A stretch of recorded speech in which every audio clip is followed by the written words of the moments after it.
പ്രിയപ്പെട്ട സുഹൃത്തുക്കളെ, ഇക്കഴിഞ്ഞ ദിവസം തൃശ്ശൂർ നിയമസഭാ മണ്ഡലത്തിൽ CPIയുടെ പ്രതിനിധിയായി ജയിച്ച പി ബാലചന്ദ്രൻ അദ്ദേഹം ഇട്ട ഒരു ഫേസ്ബുക്ക് പോസ്റ്റ്, അതിപ്പോൾ അദ്ദേഹം തന്നെ റദ്ദാക്കിയിട്ടുണ്ട്. പക്ഷേ അദ്ദേഹം ഇട്ട ആ ഫേസ്ബുക്ക് പോസ്റ്റ് വലിയ തോതിലുള്ള വിവാദങ്ങൾക്ക് ഇടവരുത്തിയിരുന്നു. യഥാർത്ഥത്തിൽ ആ പോസ്റ്റ് റദ്ദാക്കുമ്പോൾ ആ വിവാദം ഇല്ലാതാകുമെന്നാണ് എല്ലാവരും വിചാരിച്ചിരുന്നതെങ്കിൽ ആ വിവാദം യഥാർത്ഥത്തിൽ ഇല്ലാതാകുന്നതിന് പകരം അത് പുതിയൊരു തലത്തിലേക്ക് ആ വിവാദം എത്തിച്ചേരുകയാണ് ഉണ്ടായത്. സുഹൃത്തുക്കളെ, ഞാൻ നേരത്തെ സൂചിപ്പിച്ചതുപോലെ ഇടതുപക്ഷത്തിൻ്റെ പ്രതിനിധിയാണ് പി ബാലചന്ദ്രൻ. അദ്ദേഹം തൃശ്ശൂരിലെ CPIയുടെ MLA ആണ്. നമുക്കറിയാം, കേരളം മതേതരത്വത്തിന് പേരുകേട്ട ഒരു സംസ്ഥാനമാണ്. ഇടതുപക്ഷം ഭരിച്ചാലും വലതുപക്ഷം ഭരിച്ചാലും കേരളത്തിൻ്റെ ഒരു സോഷ്യൽ ഫാബ്രിക് അത് നിലനിർത്തിക്കൊണ്ടു പോകുന്ന ഒരു സമീപനമാണ് നമ്മൾ കണ്ടിട്ടുള്ളത്. വർഗീയതയ്ക്ക് ഈ പറഞ്ഞതുപോലെ മറ്റേ വടക്കേ ഇന്ത്യയിലെ സംസ്ഥാനങ്ങളിലെ പോലെ കേരളത്തിൽ വേരുറയ്ക്കാൻ ഒരു കാലഘട്ടത്തിലും കഴിഞ്ഞിട്ടില്ല. അത് ഇടതുപക്ഷം ഭരിക്കുമ്പോഴാകട്ടെ വലതുപക്ഷം ഭരിക്കുമ്പോൾ. എന്നാൽ ഇടതുപക്ഷത്തെ സംബന്ധിച്ചിടത്തോളം അവർ ആണയിടുന്നത് എന്തിൻ്റെ പേരിലാണ്? അവർ ആണയിടുന്നത് തങ്ങളാണ് മതേതരത്വത്തിൻ്റെ കാവൽ മാലാഖമാരെന്നും തങ്ങൾ ആണ് കേരളത്തിലെ മതേതരത്വത്തെ ഈ പറഞ്ഞ പോലെ സംരക്ഷിച്ച് നിർത്തിയിരിക്കുന്നതെന്നും അതിൻ്റെ വാൻഗാർഡ് തങ്ങളാണ്, അതിൻ്റെ പ്രതിപുരുഷന്മാർ തങ്ങളാണ് എന്നുള്ള നിലയിലാണല്ലോ കേരളത്തിലെ ഇടതുപക്ഷം എപ്പോഴും ആണയിട്ടുള്ളത്. BJPക്കെതിരെ കോൺഗ്രസിനേക്കാൾ ശക്തമായിട്ടുള്ള സമരമുഖങ്ങൾ സൃഷ്ടിക്കുന്നത് തങ്ങളാണ് എന്നാണല്ലോ അവർ പറഞ്ഞത്. എന്നാൽ ഈ കഴിഞ്ഞ ദിവസം എന്താ സംഭവിച്ചത്?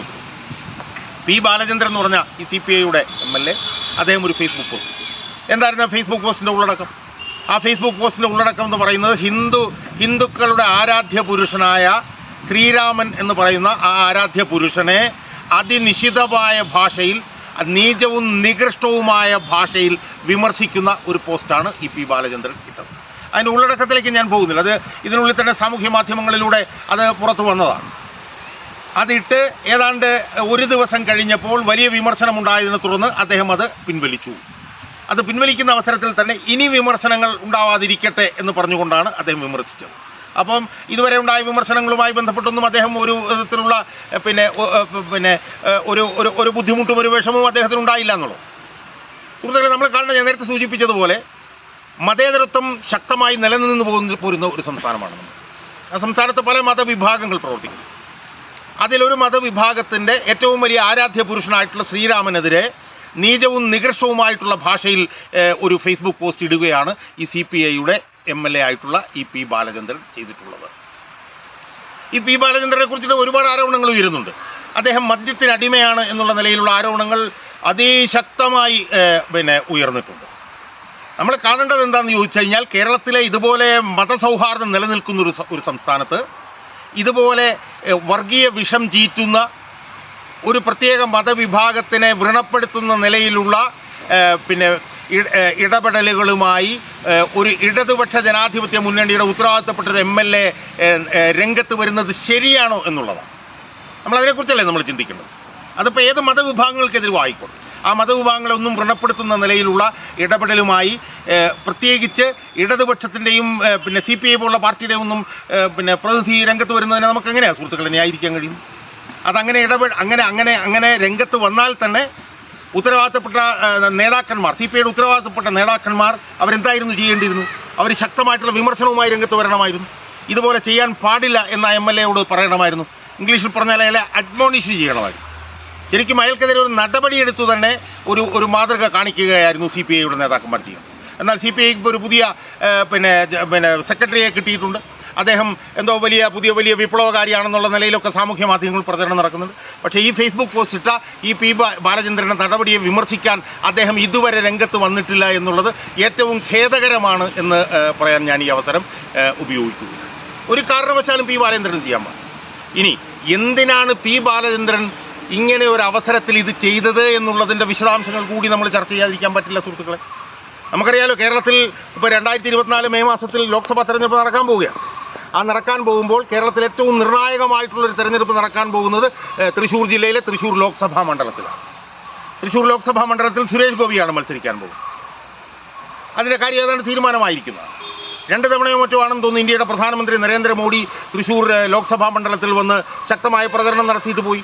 ഈ കഴിഞ്ഞ 4-ാം തീയതി അദ്ദേഹം തൃശ്ശൂർ മണ്ഡലത്തിൽ വന്നിട്ട് ഏതാണ്ട് 1 ലക്ഷത്തിലധികം മഹിളകളെ അഭിസംബോധന ചെയ്തു എന്നാണ് നമ്മൾക്ക് മനസ്സിലാക്കാൻ കഴിയുന്നത്. അതിനുശേഷം സുരേഷ് ഗോപിയുടെ മകളുടെ കല്യാണത്തിനും വിവാഹത്തിന് പോലും നരേന്ദ്രമോദി അവിടെ വരികയുണ്ടായി. അപ്പോൾ അതൊക്കെ തന്നെ തൃശ്ശൂർ മണ്ഡലത്തിൽ BJPയുടെ സ്ഥാനാർത്ഥിയായിട്ടുള്ള സുരേഷ് ഗോപിയെ വിജയിപ്പിക്കുക എന്നുള്ള ലക്ഷ്യത്തിൻ്റെ ഭാഗമായിട്ടുള്ളതാണ് എന്ന് നമുക്കറിയാം. അപ്പോൾ കേരളത്തിൽ ഈ വരുന്ന ലോക്സഭാ തെരഞ്ഞെടുപ്പിൽ ഏറ്റവും നിർണായകമായിട്ടുള്ള തെരഞ്ഞെടുപ്പ് നടക്കാൻ പോകുന്ന ഒരു സ്ഥലമാണ് തൃശ്ശൂർ ലോക്സഭാ മണ്ഡലം. ആ ലോക്സഭാ മണ്ഡലത്തിൽ മത്സരിക്കാൻ പോകുന്ന ഇടതുപക്ഷത്തിൻ്റെ CPIയുടെ സ്ഥാനാർത്ഥി VS സുനിൽകുമാർ ആണെന്നുള്ള നിലയിലുള്ള പ്രചരണങ്ങൾ ഇപ്പോൾ ശക്തമായി നടക്കുന്നുണ്ട്. ഈ കഴിഞ്ഞ 1-ാം പിണറായി സർക്കാരിൽ കൃഷി വകുപ്പ് മന്ത്രിയായിരുന്ന VS സുനിൽകുമാറാണ് അവിടെ മത്സരിക്കാൻ പോകുന്നത് എന്നുള്ള തരത്തിലുള്ള പ്രചരണങ്ങളും നടക്കുന്നുണ്ട്.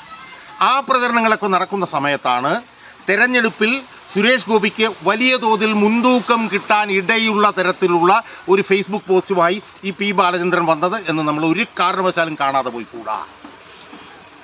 ഇപ്പോൾ എന്താ സംഭവിച്ചിരിക്കുന്നത്? ഈ ഫേസ്ബുക്ക് പോസ്റ്റ് റദ്ദാക്കിയെങ്കിൽ പോലും അഖിലേന്ത്യാ തലത്തിൽ പോലും ഇത് വലിയ പ്രചരണായുധമാക്കി മാറ്റാൻ BJP ആലോചിക്കുകയാണ്. അയോധ്യയിൽ രാമക്ഷേത്രം നിർമ്മാണമൊക്കെയായി ബന്ധപ്പെട്ടുകൊണ്ട് വലിയ പ്രചരണങ്ങളൊക്കെ BJP മുന്നോട്ട് പോകുമ്പോഴാണ് CPIയുടെ ഒരു MLA ശ്രീരാമൻ എന്ന് പറയുന്ന ഹിന്ദുക്കളുടെ ആരാധ്യ പുരുഷനെ പച്ചയായ വൃത്തികെട്ട നീചവും നികൃഷ്ടമായിട്ടുള്ള ഭാഷയിൽ വിമർശിച്ച് രംഗത്ത് വന്നിട്ടുള്ളത്. ഇതാർക്കാണ് ഏറ്റവും കൂടുതൽ രാഷ്ട്രീയമായ നേട്ടമുണ്ടാക്കുക? ഇത് BJPക്കല്ലേ ഏറ്റവും കൂടുതൽ രാഷ്ട്രീയമായ നേട്ടമുണ്ടാക്കുക? ഇത് തൃശ്ശൂർ മണ്ഡലത്തിൽ സുരേഷ് ഗോപിയുടെ സാധ്യതകൾ 10 മടങ്ങ് വർദ്ധിപ്പിക്കുകയല്ലേ ചെയ്യുക? സ്വാഭാവികമായും സുരേഷ് ഗോപിയുടെ സാധ്യതകൾ 10 മടങ്ങ് വർദ്ധിപ്പിക്കുന്ന നിലയിലുള്ള ഒരു പ്രചരണായുധം CPIയുടെ MLA ആയിട്ടുള്ള P ബാലചന്ദ്രൻ തന്നെ ഏറ്റവും നിർണായകമായിട്ടുള്ള ഈ രാഷ്ട്രീയ സാഹചര്യത്തിൽ കൊണ്ടുവന്ന് പൊതുമണ്ഡലത്തിലേക്ക് ഇട്ടുകൊടുക്കുമ്പോൾ അത് VS സുനിൽകുമാർ എന്ന് പറയുന്ന CPIയുടെ സ്ഥാനാർത്ഥിയെ തോൽപ്പിക്കാനാണ് എന്നുള്ളതിന് എന്താണ് സംശയം സുഹൃത്തുക്കളെ? എന്ന് മാത്രമല്ല, നമ്മൾ അന്വേഷിച്ചാൽ മനസ്സിലാകും തൃശ്ശൂർ ജില്ലയിലെ CPI വിഭാഗീയതയിൽ VS സുനിൽകുമാറിൻ്റെ എതിർപക്ഷത്ത് ശക്തനായി നിൽക്കുന്ന ഒരാളാണ് P ബാലചന്ദ്രൻ. ആ P ബാലചന്ദ്രൻ തൃശ്ശൂർ ലോക്സഭാ മണ്ഡലത്തിൽ നിർണായകമായൊരു മത്സരം നടക്കാൻ പോകുന്ന സാഹചര്യത്തിൽ സുരേഷ് ഗോപിയെ എതിർക്കാൻ VS സുനിൽകുമാർ വരാൻ പോകുന്നു എന്നുള്ള പ്രചരണങ്ങൾ നടക്കുന്ന സാഹചര്യത്തിൽ VS സുനിൽകുമാറിൻ്റെ രാഷ്ട്രീയ സാധ്യതകളും വിജയസാധ്യതകളും ഇല്ലാതാക്കുന്ന നിലയിൽ ശ്രീരാമനെ അധിക്ഷേപിച്ചുകൊണ്ട് ഇതുപോലൊരു പോസ്റ്റ് ഇട്ടു എന്ന് പറയുമ്പോൾ അത് CPIക്കകത്ത് നിന്നുകൊണ്ട് സുരേഷ് ഗോപിയുടെ സാധ്യതകളെ ഇല്ലാതാക്കാൻ വേണ്ടി നടത്തുന്ന ഒരു ശ്രമമാണ് എന്നുള്ള കാര്യത്തിൽ യാതൊരു സംശയവുമില്ല.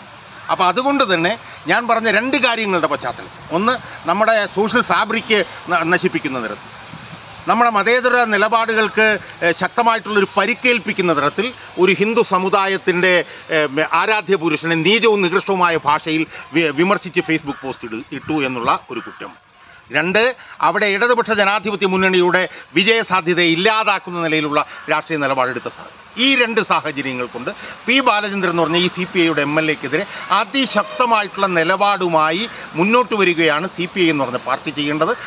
അക്കാര്യത്തിൽ എന്താണ് CPIയുടെ സംസ്ഥാന സെക്രട്ടറി ബിനോയ് വിശ്വം ചെയ്യുന്നത് എന്നുള്ളത് കാത്തിരിക്കുകയാണ് ഇടതുപക്ഷത്തിൻ്റെ പ്രവർത്തകർ എന്നാണ് എനിക്ക് സൂചിപ്പിക്കാനുള്ളത്. പൊതുപ്രവർത്തകൻ എന്നുള്ള നിലയിൽ ഒരു സംശയവും വേണ്ട, ഈ P ബാലചന്ദ്രൻ എന്ന് പറയുന്ന ഈ MLAക്കെതിരെ അതിശക്തമായിട്ടുള്ള നിലപാടുകൾ ഉണ്ടായില്ലെങ്കിൽ അത് വലിയ വർഗീയ ചേരിതിരിവിനും വർഗീയ ധ്രുവീകരണത്തിനും ഇടയാക്കും എന്നുള്ള കാര്യത്തിൽ ഒരു പൊതുപ്രവർത്തകൻ എന്നുള്ള നിലയിൽ എനിക്ക് യാതൊരു വിധത്തിലുള്ള സംശയവുമില്ല.